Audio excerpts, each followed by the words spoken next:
ప్రపంచ ప్రఖ్యాతిగాంచిన తిరుమల తిరుపతి దేవస్థానం భక్తులు సమర్పించిన ఆలయ భూముల్ని అమ్ముకోవడానికి ప్రయత్నిస్తోంది. తాజాగా తమిళనాడులోని 23 ప్రాంతాలలో ఉన్న భూముల్ని 1,54,00,000కి అమ్మకానికి పెట్టింది. ఆ విధంగా టెండర్లని పిలుస్తూ ఆన్లైన్లో ప్రకటనలు కూడా చేశారు. ఇది తీవ్రమైన విమర్శలకు దారితీస్తోంది. అసలు వెంకన్న ఆస్తుల అమ్మకం వెనక ఆంతర్యం ఏమిటి అన్నది పెద్ద చర్చనీయాంశంగా మారింది. ఎందుకు అమ్మాలి?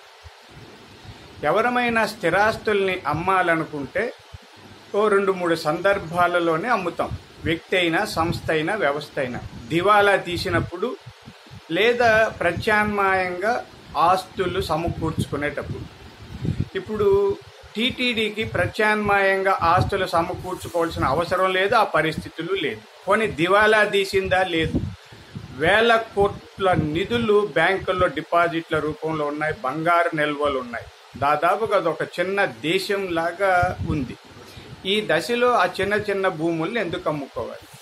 వాళ్ళు అనేది ఏమంటే వాటిని పరిరక్షించడం కష్టంగా ఉంది, అమ్మేసి కార్పస్ పండుగ బ్యాంకుల్లో వేద్దామని. అంటే బ్యాంకుల్లో ₹1 వడ్డీ వస్తుంది, లేదంటే 70 పైసలు. ₹1 70 పైసలకు మించి వడ్డీ రాదు. అదే స్థిరాస్తుల మీద అప్రిసియేషన్ పెరుగుతూ ఉంటుంది.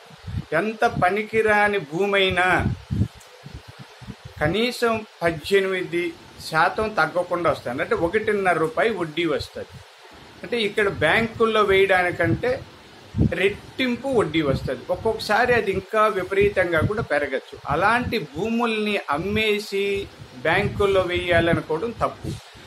ఈ చర్యల వెనక ఏదో స్వార్థ ప్రయోజనాలు ఉన్నాయన్న ప్రచారం కూడా జరుగుతుంది. ఎందుకంటే ఇలాంటివన్నీ భూముల్ని దొడ్డిదారిన అయిన వారికి అన్యాక్రాంతం చేయడానికి ఇదొక ఎత్తుగడ అన్న విమర్శలు ఉన్నాయి. కాబట్టి ఈ విమర్శలకి జవాబు చెప్పాల్సిన అవసరం ఉందని టీటీడీకి ఒక ఐఏఎస్ అధికారి ఉన్నారు, ఎగ్జిక్యూటివ్ ఆఫీసర్గా.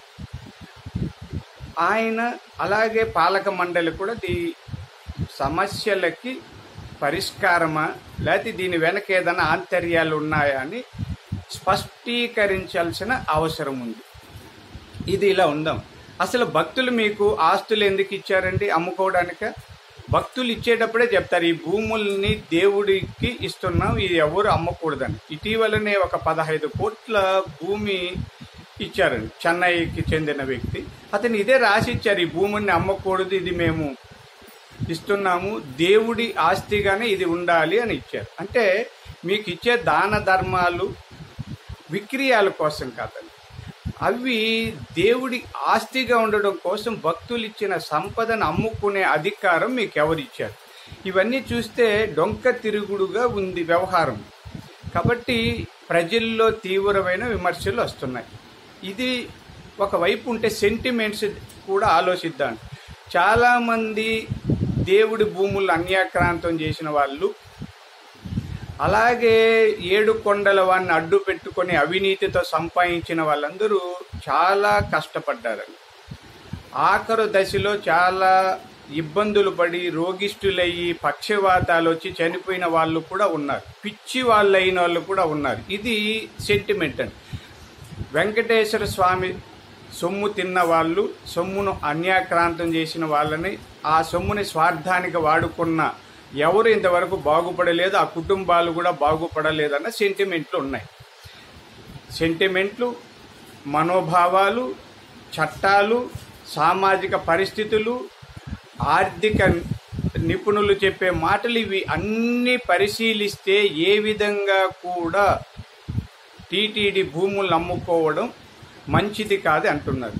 ఈ మధ్య లాక్డౌన్ ప్రకటించడం వల్ల ఆదాయం పడిపోయింది, జీతాలు ఇవ్వలేని స్థితికి వచ్చారని కూడా ఒక ప్రచారం ఉంది. అంత దారుణమైన దరిద్రమైన పరిస్థితి వెంకటేశ్వర స్వామికి లేదండి. 3 నెలలు ఒకవేళ ఆ ఆలయం మూసేస్తే దేవుడేం దివాలా తీసుకోవడానికి. వేల కోట్ల డబ్బు ఉందండి వెంకటేశ్వర స్వామికి. కాబట్టి వెంకటేశ్వర స్వామిని ఆయన భూముల్ని అమ్ముకోవాలన్న ప్రయత్నాన్ని తక్షణం టీటీడీ పాలక మండలి అధికారులు ఉపసంహరించుకోవాలి. లేదంటే ఉపద్రవాలు తప్పదు, ఉద్యమాలు తప్పదు, విమర్శలు తప్పవు, ఆరోపణలు తప్పవు, ఇవన్నింటిని ఎదుర్కోక తప్పదు. కాబట్టి రాష్ట్ర ముఖ్యమంత్రి జగన్మోహన్ రెడ్డి గారు ఇప్పటికైనా ఈ టీటీడీ వ్యవహారంలో జోక్యం చేసుకొని భూములను అమ్మాలన్న ఆలోచనని ఆపివేస్తే మంచిదే.